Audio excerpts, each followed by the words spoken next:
There is a saying that goes, give a man a fish and you feed him for a day. Teach a man fishing and you feed him for life. This is kind of self-explanatory, and if you did not get it, it means that making an individual independent in life gives the individual a better chance in facing all the trials and tribulations. And in my humble opinion, no other film comes close to teaching this precious life lesson than Hayao Miyazaki's masterpiece, Spirited Away. Today, we'll look closely at how this film, despite being an animated fantasy, is much more mature and deeper than you believe, and why this is the perfect film to make your children learn a thing or two about life in a fun, thrilling, and inventive way. Let's dive right in. Most fantasy settings start with characters that already possess some kind of extraordinary quality.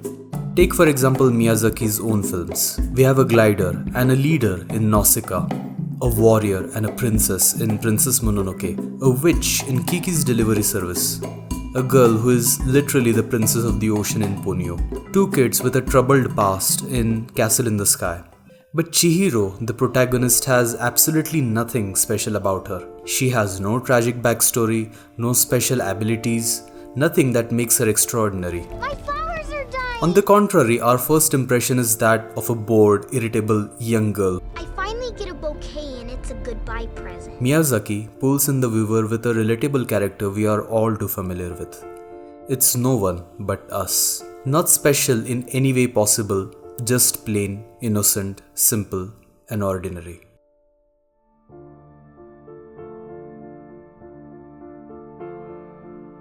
You shouldn't be here. Get out of here, now! What? The film then takes a series of fantastic turns, and the sudden change in scenario challenges the plain, innocent, simple, and ordinary girl in Chihiro we were introduced to. She's left to her own devices. She loses her parents, she loses her way out, and she probably almost loses her life. Enter Haku, who saves Chihiro from the turmoil. Haku extends a helping hand in making Chihiro understand the laws of the spirit world. You have to eat some food from this world or else you'll disappear. No!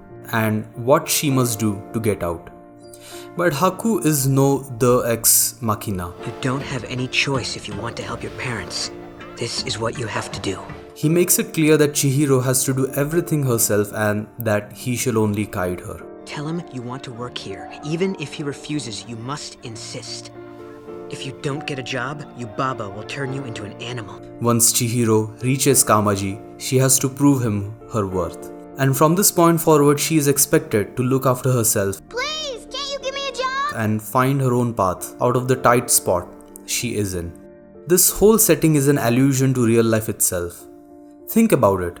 The fantasy world that Chihiro is plunged into runs parallel to how actual children perceive real life, as an alien world because they are too naive and inexperienced to apprehend it.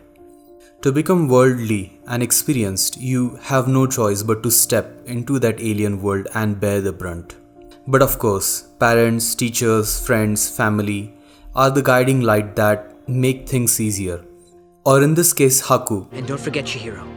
I'm your friend. and the other characters whom Chihiro grows closer to. I can't believe you pulled it off.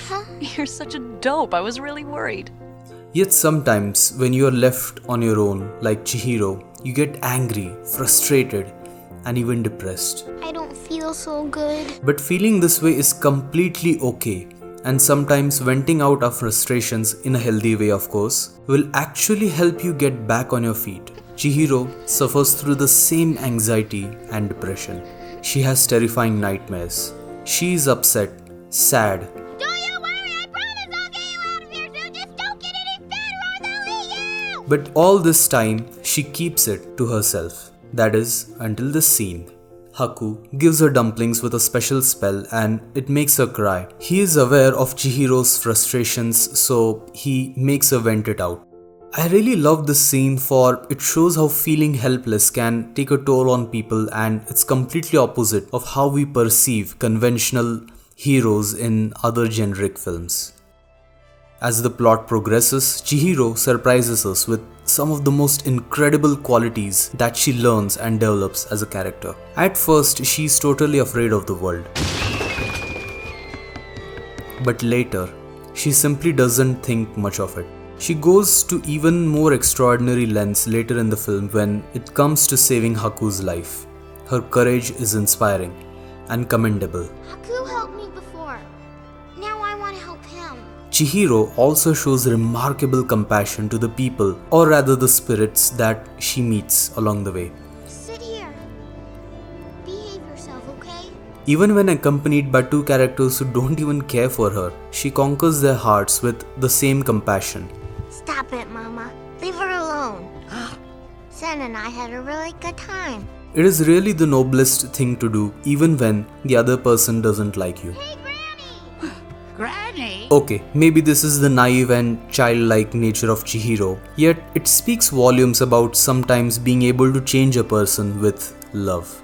And that love is exactly how Chihiro eventually saves Haku from total destruction. Despite being sympathetic, Haku is bound to doing Yubaba's dirty work. He's Yubaba's henchman. Don't trust anything he says. And yet Chihiro, instead of seeing just his bad side, embraces the good side that saved her.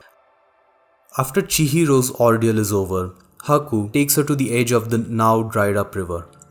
Before parting ways, he warns her not to look back until she is out of the spirit world. You have to promise not to look back, not until you've passed through the tunnel. At first, this struck me as yet another spell as part of the fantasy when I first saw this film. But as I grew up, I realized what Haku really meant was forget the past and focus on the future.